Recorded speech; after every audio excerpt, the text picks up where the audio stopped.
Bienvenue à tout le monde.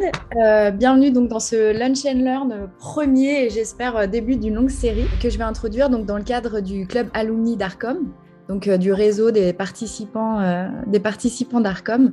Je tenais vraiment à vous remercier, en plus d'être très heureuse de vous voir juste avant les fêtes de Noël, parce qu'on a eu un taux d'engagement qui est énorme. On a quasiment 50% des personnes qu'on a mobilisées qui qui ont répondu présent pour aujourd'hui, donc je suis très heureuse de ça. Merci pour ça. Mais on va tout de suite rentrer dans le vif du sujet, donc qui est l'analyse systémique, et j'en profite donc pour vous présenter Freddy Mallet. Freddy, il y a 2 ans tout pile, il terminait sa formation à l'analyse comportementale chez Arcom. Et il m'avait été envoyé quasiment 9 mois avant par la DRH de la société en fait qu'il a créée, une start-up sur Genève qui est spécialisée dans la revue de code. On était un peu dans le même état d'esprit par rapport au comportement humain dans le monde des organisations, et en fait le tour de force de Freddy, en plus d'avoir créé une start-up licorne, donc ça veut dire qu'aujourd'hui, 13 ans après son ouverture, donc ils ont démarré à 3 collègues. Elle est valorisée à plus d'1 milliard de dollars, juste pour vous donner une petite idée. Et c'était lui chef de produit, et c'est lui qui a inventé, il n'aimerait pas que je dise ça, mais en tout cas qui a largement contribué à la création du produit qui fait le succès de cette entreprise aujourd'hui. Donc, en plus d'être un petit génie des algorithmes, c'est aussi un petit génie du monde des organisations. Et en tant que ex-dirigeant d'entreprise, il a quand même monté une équipe de développeurs de 40 personnes en mode flat organization, donc sans aucune hiérarchie. Et il s'est spécialisé, avant il était agiliste, il s'est après spécialisé un peu dans tout ce qui était intelligence collective. Donc clairement, aujourd'hui, il est bien mieux placé que moi pour vous parler d'analyse systémique. Parce qu'il a sa légitimité d'ancien cadre dirigeant, il l'a vécu de l'intérieur et du coup, il sera beaucoup plus intéressant à écouter que moi. Si vous avez des questions pendant la demi-heure où il va vous expliquer ce que c'est que l'analyse systémique et en quoi c'est intéressant pour faire l'analyse de comportement, vous n'hésitez pas à discuter avec moi via le chat. À toi, Freddy. Merci Stéphanie. Et pour cette présentation sur l'analyse systémique, on va essayer de respecter l'une des valeurs phares d'Arcom, qui est d'aller rapidement à l'essentiel et de manière extrêmement synthétique. Moi, mon histoire avec l'analyse systémique, elle a commencé début des années 2000. J'ai baigné dans le monde de l'agilité, donc tout ce qui est faire preuve d'humilité face à des systèmes complexes, l'importance des boucles de rétroaction, le fait d'avoir des approches incrémentales, tout ça pendant désormais 2 décennies. Durant ces 2 décennies, on me parlait souvent de systémie et je savais seulement que ça avait attrait à justement une approche très humble par rapport au système complexe, en sachant que bien entendu, chacun d'entre nous en tant qu'être humain, on est déjà en tant que tel un système complexe, et dès qu'on commence à interagir avec d'autres personnes, le système se complexifie d'autant plus. Et j'ai fini par comprendre exactement ce qui se cachait derrière l'analyse systémique il y a désormais 1 an et demi, en étant formé analyse systémique et désormais en faisant partie d'un groupe de supervision sur l'analyse systémique. Durant ces 30 minutes, l'objectif, ça va être de répondre à ces 4 questions relativement simples. C'est quand est-ce que l'analyse systémique peut être utilisée, quand est-ce qu'elle est pertinente, pourquoi il faut l'utiliser dans ces cas-là, qu'est-ce qui se cache derrière l'analyse systémique, quels sont les grands principes de fonctionnement, et puis si on a le temps, on ouvrira un petit peu le capot pour voir ce qu'il y a derrière le moteur et comment en fait on fait une intervention systémique en entreprise. Démarrons par le quand. Le quand, il doit souvent vous arriver, vous faire la remarque de tiens, mais ce que je suis en train de vivre maintenant là, je l'ai pas vécu hier et puis je l'ai pas vécu avant-hier. Et puis ça peut vous arriver dans le cadre d'une interaction, par exemple avec l'un de vos enfants, où vous dites tiens, je suis de nouveau en train de lui indiquer qu'il serait temps de se remettre à ses devoirs, et puis je rejoue encore la même chose, je lui dis gentiment, et puis tout d'un coup je m'énerve, et puis je m'énerve un petit peu plus, et puis il résiste. Ou alors avec un collègue qui rencontre des difficultés avec certains de ses chefs ou membres de son équipe, et puis vous savez pourquoi il rencontre ces difficultés, et vous avez beau lui dire il se passe rien. Ou avec ce chef qui semble ne pas vouloir comprendre à quel point votre environnement est complexe, à quel point il est important pour prendre tel type de décision. Il faut comprendre sa globalité, et puis comme s'il n'en avait rien à faire. À chaque fois qu'il y a ces petites voix intérieures qui se rappelle à vous, c'est que vous êtes certainement dans un cas où l'analyse systémique s'applique. Donc j'ai fait cette référence à un film qui est Edge of Tomorrow, où on a l'acteur principal, Tom Cruise en l'occurrence, qui revit la même journée presque éternellement, sauf que la fin diffère de l'analyse systémique parce que là on est dans un blockbuster, il y a un happy end, à force d'insister, il finit par réussir, et en analyse systémique c'est tout l'inverse, c'est à force d'insister, de toute manière on ne réussit jamais. Une fois qu'on sait que c'est dans ce cadre-là, c'est dès qu'on rentre dans des boucles, pourquoi l'analyse systémique? Tout simplement, en effet, pour mettre fin à ces boucles qu'on appelle des boucles interactionnelles. Donc, arrêter tous les soirs de devoir parlementer, pour ne pas dire crier sur mon fils pour qu'il démarre ses devoirs. Et puis, dans un monde parfait, pour ne plus du tout entrer dans ces boucles interactionnelles. Et quand on parle de boucles interactionnelles, en fait, il peut y avoir des boucles à différents niveaux. C'est-à-dire qu'il peut y avoir des boucles qui sont en nous-mêmes. Je vous en donne une, c'est plus j'ai un avis assez médiocre sur moi-même, sur l'estime de moi-même, plus je mange, plus j'ai un avis qui est dégradé sur moi-même, et plus je mange encore. Et voilà, on a une boucle qui tourne en soi. Ça peut être une boucle interactionnelle dont je vous parlais tout à l'heure avec votre chef, par exemple, ou une boucle interactionnelle qui se joue entre deux équipes, voire même entre un gouvernement et un syndicat. C'est une boucle très classique où le syndicat dit que le gouvernement ne fait pas preuve d'écoute et le gouvernement dit que le syndicat ne fait pas preuve de pragmatisme et d'ouverture d'esprit. En l'occurrence, dans le cadre d'Arcom, ce qui nous intéresse particulièrement, c'est les boucles vraiment interactionnelles entre deux individus, 3, 4, mais pas au niveau vraiment organisationnel. L'analyse systémique, maintenant qu'on sait que c'est dès que les boucles apparaissent, c'est pour casser ces boucles. Quels sont les principes sous-jacents en fait à l'analyse systémique? Quelles sont les bases un petit peu théoriques sur lesquelles s'appuie l'analyse systémique. Donc là, on rentre dans le quoi. Le premier des principes, on est d'une culture qui est héritée des siècles des Lumières, de Descartes. Donc, dans notre culture, on se dit, à partir du moment où on a un système, on a juste à le décomposer, comprendre comment chaque sous-partie fonctionne, et puis ensuite, on reconstruit le puzzle et donc on a la connaissance de comment le système dans son ensemble fonctionne. Là, en analyse systémique, c'est tout l'inverse en fait. On ne peut expliquer le fonctionnement d'un système par la compréhension des sous-systèmes. Le meilleur exemple, c'est les mouvements de foule. C'est-à-dire que les mouvements de foule, si on s'amuse à prendre chaque individu, il nous sera impossible de comprendre pourquoi, au final, la foule s'est laissée aller à des dégradations sur la voie publique. Le deuxième grand principe, c'est tout système tend vers son point d'équilibre, ce qu'on appelle l'homéostasie en analyse systémique. Typiquement, c'est ce qu'on appelle la fameuse résistance au changement, dont chacun se méfie dans le cadre de l'entreprise. Stéphanie enseigne qu'on a tous un profil grégaire, et on est plus ou moins soumis, dominant, intégré, marginal, et c'est notre point d'équilibre. Et dès qu'on s'éloigne de ce point d'équilibre, naturellement, on a tendance, il y a le système qui veut nous ramener vers ce point d'équilibre, et là il peut y avoir ce qu'on appelle un effet rebond. Donc c'est juste un exemple d'homéostasie dans un système complexe. Le troisième point, c'est quoi qu'on fasse ou ne fasse pas, nous communiquons toujours.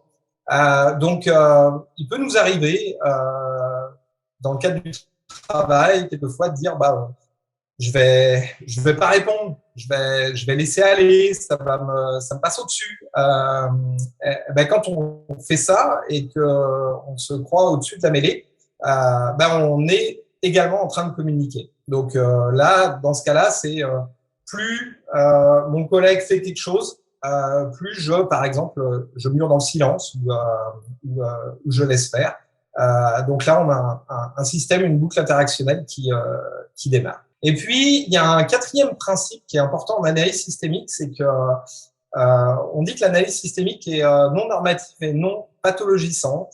C'est-à-dire qu'on cherche pas à savoir ce qui est bien ou pas bien. On part du principe que tout le monde a des bonnes raisons de faire ce qu'il fait et de respecter chacun dans ses comportements. Tout petit peu d'histoire, l'analyse systémique, ça a démarré via ce qu'on appelle les conférences Massey, organisées à la fin de la Seconde Guerre mondiale, qui réunissaient des mathématiciens, des psychologues, psychiatres, économistes, etc., avec une ambition assez folle d'expliquer justement tous les principes sous-jacents au fonctionnement des systèmes complexes. Et quand on parle de systèmes complexes, ça peut aller de la machine à vapeur à le mécanisme biologique de nivellement du taux de concentration de sucre dans le sang à le fonctionnement du système nerveux et la manière dont on interagit ensemble. À partir de là, il y a une école qui a été créée qui s'appelle l'école de Palo Alto, dont la figure emblématique est un certain Gregory Bateson. Et ça a donné lieu à ce qu'on appelle la thérapie brève et thérapie brève d'analyse systémique. Donc l'analyse systémique peut être utilisée en effet à la fois à des fins totalement thérapeutiques ou en entreprise et à des niveaux même organisationnels. Pour aller dans le cœur du sujet, le cœur du réacteur, je vous disais en fait en analyse systémique, tout est lié en fait à des boucles interactionnelles qui expliquent le fonctionnement du système. Et une boucle interactionnelle, généralement, on la représente de la manière suivante. Vous avez deux acteurs, donc un acteur, ça peut être une personne, ça peut être 2-3 personnes, ça peut être un groupe. Et puis, entre ces acteurs, vous avez des comportements. Plus j'essaye d'expliquer à mon chef mon contexte, moins il semble mettre de la bonne volonté à comprendre ce contexte. Et puis ensuite, on a ce qu'on appelle des boucles de décodage interne. C'est-à-dire que c'est la petite voix qui tourne à l'intérieur d'interprétation de ces interactions. Plus j'explique, plus j'essaye d'expliquer à mon chef le problème à résoudre, il n'est pas aussi simple qu'il voudrait bien le comprendre, moins il semble y mettre de bonne volonté. Il se peut très bien que la boucle de décodage chez le chef, il se peut très bien qu'elle soit la suivante, c'est, je sais pas, Magali semble parfaitement maîtriser son sujet. Je ne ressens pas du tout, mais alors du tout le besoin d'en savoir plus sur la complexité du problème qu'elle rencontre parce que je lui fais une confiance folle, donc je ne vais pas chercher à en savoir plus. Et la boucle de décodage de Magali peut très bien être, mais mon chef se désintéresse réellement de ce que je fais ou n'a vraiment aucune conscience de la criticité de ce sur quoi on est en train de travailler. Une chose importante, donc dès qu'on fait une intervention en entreprise, intervention systémique, l'objectif c'est justement d'aller extraire, formaliser ces boucles interactionnelles. Et il n'existe qu'un seul moyen de faire bouger une boucle interactionnelle. De nouveau, de par notre culture, on a toujours tendance à avoir une approche qui est cognitive des choses. On va comprendre, et rien que le fait de comprendre, d'en parler, le problème va se résoudre. En analyse systémique, la seule manière de casser une boucle interactionnelle, c'est que l'un des protagonistes change son propre comportement. Là, en l'occurrence, que soit Magali arrête de faire quelque chose, soit que le chef également change son propre comportement. C'est la seule manière de faire bouger le fonctionnement du système et donc son homéostase. Si on suit le raisonnement inverse, un peu paradoxal, vous verrez que les paradoxes sont au cœur également de l'approche systémique. Si vous voulez être certain que rien ne bouge dans le cadre d'une boucle interactionnelle, commencez par demander à l'autre de changer, demander à l'autre de reconnaître que l'on a raison, tenter de faire passer implicitement un message. Je suis Magali et je me dis, mais il va bien finir par comprendre, mon chef, que c'est compliqué, là, ce sur quoi on travaille, s'en tenir à ce qu'on pense que l'autre pense et non au fait. Ce qu'on vous propose maintenant, c'est de basculer sur un cas pratique qu'on a rencontré en entreprise, qui est bien sûr totalement anonymisé, et puis qui va vous être présenté par Stéphanie. Donc, Stéphanie, je te laisse la main. Yes, merci. Donc, comme vous le savez, je fais beaucoup d'accompagnement individuel, en plus de vous donner les formations auxquelles vous avez assisté. sur des chefs d'équipe, des managers ou des dirigeants, donc des gens qui sont en interaction avec d'autres êtres humains. Et mon gros fil rouge, c'est tout ce qui est self-awareness, donc augmenter la conscience de soi, la conscience de son fonctionnement pour aller vers une excellence relationnelle avec ses équipes. Et puis un jour, on m'adresse un head-off et le directeur de ce monsieur me dit, bon, moi j'ai un vrai problème avec lui, il essaie lui plein de choses avec les équipes, mais ça ne marche pas. Il a un ROI qui est très bas par rapport à tout ce qu'il met en place. Le prix pour collaborer avec ce head-off est trop cher à payer et que ça ne peut pas continuer comme ça. La personne donc, qui assiste à ce démarrage de mandat et qui entend en fait son supérieur le décrire dans ce qui joue pas et dans ce qui doit changer, en fait me dit à la fin, ouais, mais en fait j'en ai marre parce que moi, à chaque fois que j'essaie de clarifier un sujet, on prend du retard et je n'arrive pas à créer d'alignement. Donc, très bien, je prends note de ça. Puis après, il me dit, j'ai un vrai sujet. Finalement, je me rends compte, donc on se revoit pour une séance plus tard, que quand il fonctionne tout seul, ça marche très bien. Par contre, que quand il doit fonctionner en équipe, ça va plus du tout. Et que finalement, il réalise qu'il n'arrive pas à mener les sujets à bien et que ça lui pose un vrai souci et que c'est en train de lui retomber dessus. Et puis, je lui demande comment il s'y prend.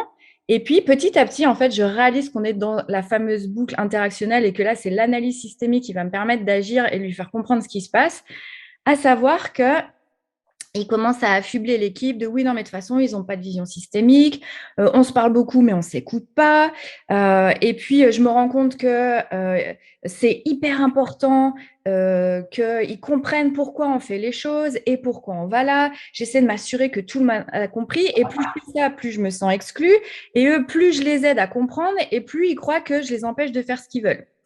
Et donc là, on est pile dans ce qu'on appelle une boucle interactionnelle. Donc, Freddy, parce que du coup, je n'ai pas la main sur la présentation. Donc, si on clique sur le chef, lui, il part du postulat. Donc, sa boucle interne de décryptage de la situation, c'est j'ai beau faire tout ce que je veux. De toute façon, c'est fichu. On se parle, mais on ne s'écoute pas. Donc, ça sous-entend qu'on ne l'écoute pas. Et puis, donc, lui, par rapport à son équipe, si tu peux recliquer, s'il te plaît. C'est plus j'essaie de m'assurer que tout le monde a compris, finalement, moins ils comprennent, et plus eux, l'équipe, si tu veux bien recliquer, se disent non, mais lui, il est vraiment fatigant, on le bypass, on ne veut plus l'écouter, on ne veut plus travailler avec lui parce qu'en fait, il nous empêche de faire ce qu'on veut et on perd de l'autonomie. Et en gros, plus l'équipe l'exclut, plus ça dérive, plus il se sent rejeté, en fait, clairement. Donc, pas harcelé, mais on n'est pas loin. Et puis après, donc il y a une deuxième boucle qui se met en place. Si tu veux bien cliquer une dernière fois, c'est et là, du coup, vu que je me sens exclue et vu que ça part à la dérive, qu'est-ce que son cerveau lui dit de faire? Je vais expliquer encore plus. Et donc là, je sais que je dois les convaincre et que je dois re-rentrer dans le sujet pour m'assurer qu'ils ont bien compris. Parce que s'ils avaient bien compris, on n'en serait pas là. Et donc ça, c'est le cas le plus classique et la plus belle démonstration que je pouvais vous faire d'un cas réel par rapport à cette personne. Alors après, bien sûr, tout est un petit peu plus complexe parce que quand j'ai interrogé et que je lui ai demandé de lâcher prise sur le fait de les autonomiser et puis d'arrêter de vouloir que tout le monde ait compris, en fait, il m'a avoué qu'il adorait être sollicité et qu'il ne supporterait pas, je cite, puisque chez Arcom, on respecte énormément le verbatim, d'être à un endroit où il n'est pas utile. Donc, pour ceux qui ont suivi l'analyse comportementale, non seulement on est dans une boucle interactionnelle qui est dysfonctionnelle avec les équipes, en tout cas qui ne marche pas, et en plus, derrière, lui, il a un fonctionnement en surinvestissement sur le fait d'être utile. Donc, lui demander d'arrêter d'être compris, c'est comme lui faire renoncer à son bout d'os dont je vous parle en formation, parce qu'en fait, il a attribué son utilité à sa valeur personnelle.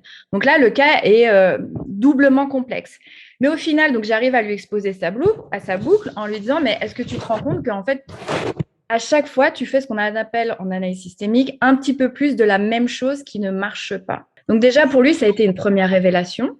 Donc après, il me dit que effectivement, il était parti du principe que c'était la bonne chose à faire d'expliquer et que lui, en fait, sa croyance sous-jacente, c'est mais moi, si je comprends pas, je vais pas y arriver. Donc, je l'applique pour les autres et je pars du principe que si eux, ils comprennent, ils vont arriver à faire ce que je demande. Sauf que du coup, en faisant ça, ils les infantilisent complètement. Eux, quand ils déclarent perdre de l'autonomie dans les faits, c'est vrai. Ils perdent de l'autonomie à cause de son fonctionnement.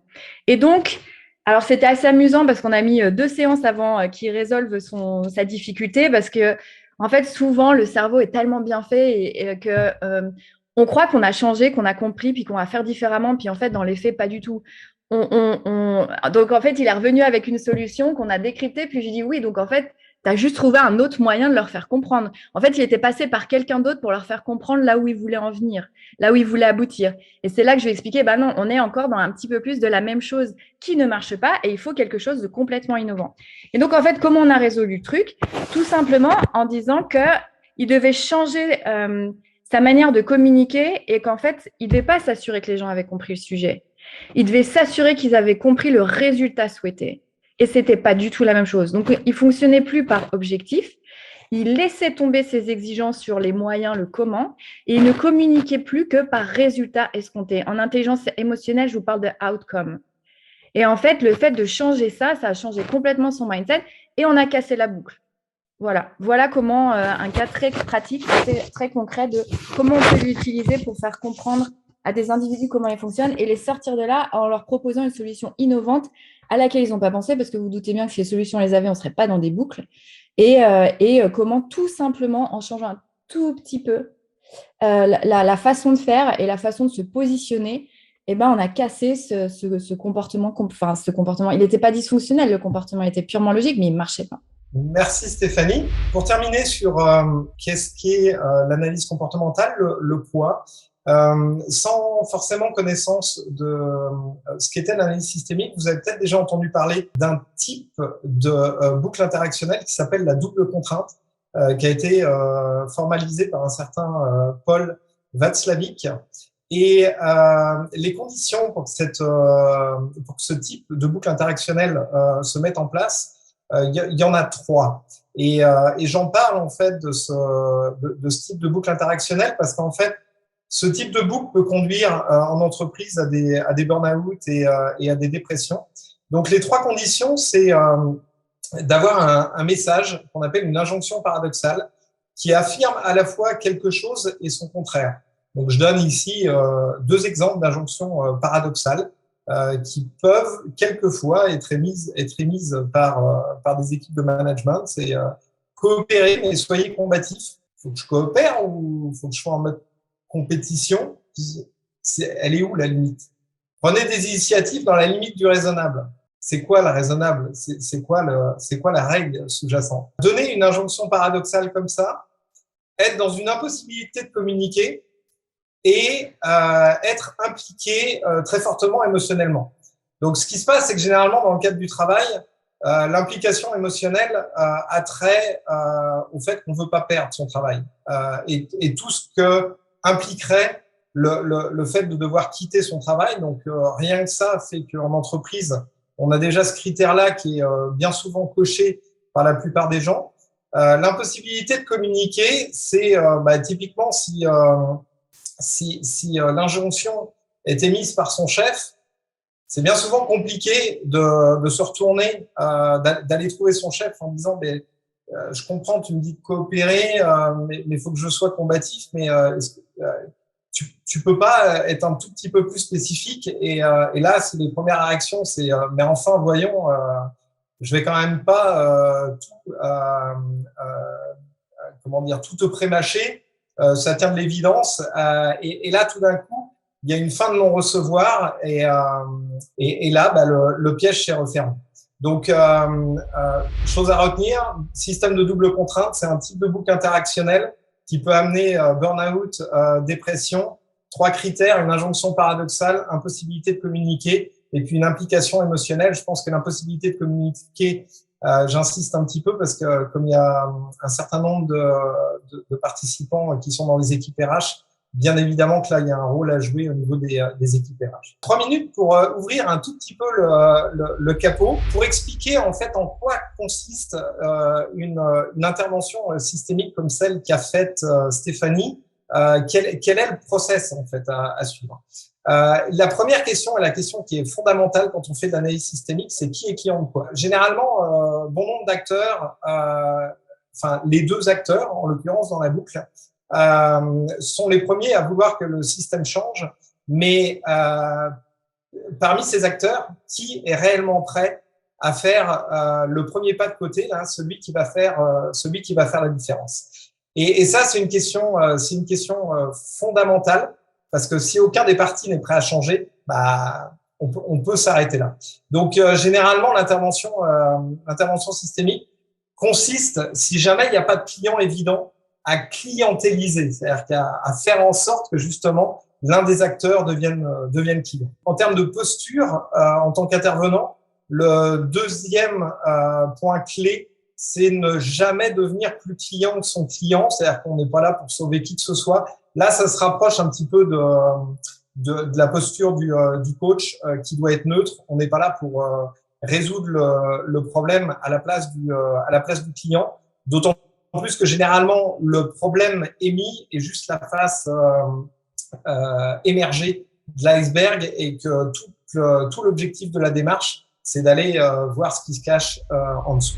La démarche, elle est relativement simple. Il y a 3 étapes et on n'est pas obligé de passer au travers les 3 étapes. Rien que le fait de faire un recadrage peut permettre de totalement casser la boucle. Idem, on peut s'arrêter à la 2e étape. Donc, on va passer au travers ces 3 étapes. Le recadrage, la compréhension et sortir des tentatives de solutions, et puis la consolidation du changement. Le recadrage par approche paradoxale, toute la difficulté quand on est dans une boucle interactionnelle, et moi sur la dernière année, j'ai été dans bon nombre, j'ai pris conscience que j'étais dans bon nombre de boucles interactionnelles, et on a beau connaître la théorie, quand on est dans une boucle, on est comme un cheval avec des œillères. Il y a cet effet tunnel où tout d'un coup, on est fixé sur ce qui est en train de se passer et puis on n'arrive pas à prendre de la hauteur.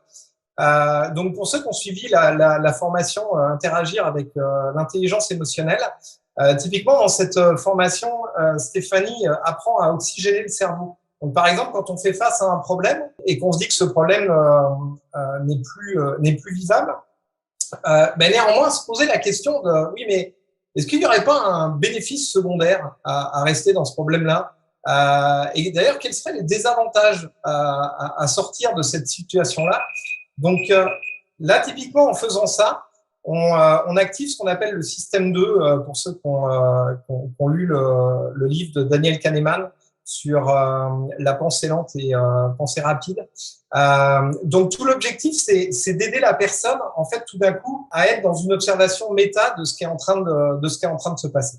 Typiquement ici, on va commencer à dire tiens, mais ton chef, je sais pas, ça peut être quoi les bonnes raisons pour lesquelles il veut pas en savoir plus. Donc créer le petit court-circuit dans le cerveau qui aide à voir les choses de manière différente. Ou tiens, mais si le problème était, si tu n'avais plus de problème là, avec le chef, ça se matérialiserait comment? Ce recadrage, de nouveau, peut aider un des acteurs à dire mais en fait, le problème n'existe pas. J'étais dans cette boucle, mais il y a aucune raison que j'y sois, et en sortir tout naturellement. Si ça suffit pas et qu'il y a réellement un problème structurel, la deuxième étape, c'est d'essayer de faire apparaître ce qu'on appelle les tentatives de solution, les thèmes des tentatives de solution, ce dont parlait Stéphanie. C'est-à-dire que le toujours un petit peu plus de la même chose qui ne marche pas, parce que généralement on a l'impression de non, on va essayer autre chose, mais ce autre chose, c'est toujours le un petit peu plus de la même chose qui ne marche pas. Et une fois qu'on a pris conscience des tentatives de solution, là, on fait un virage à 180 degrés. On tente quelque chose, donc là, c'est un changement comportemental par rapport au deuxième acteur, le plus drastiquement opposé à ce qu'on faisait jusqu'à présent, et on voit comment le système évolue. Avec un peu de chance, le système évolue comme souhaité, et là, il y a une troisième phase qui est là, et si c'est pas le cas, bien entendu, on tente des nouvelles choses. Et dès que le système commence à bouger comme bon nous semble, là, la troisième phase consiste à faire de la consolidation du changement, parce qu'évidemment, dès que ça commence à bouger comme on le souhaite, on peut être vite rattrapé par ces vieux démons, ces comportements automatiques, etc. Donc, en tant qu'intervenant, on va également essayer d'amener des courts-circuits dans le cerveau avec des questions un peu paradoxales comme comment tu pourrais t'y prendre pour revenir dans la situation initiale? Tiens, mais quels éléments seraient susceptibles de favoriser un retour en arrière? Donc, de nouveau, pour oxygéner le cerveau, et puis c'est ce qu'on appelle freiner pour mieux accélérer, en fait. On indique à l'un des acteurs que non, c'est pas gagné, qu'il y a plein de bonnes raisons pour lesquelles le système va retourner dans son homéostasie d'avant, qu'il faut être vigilant pour que l'acteur continue à être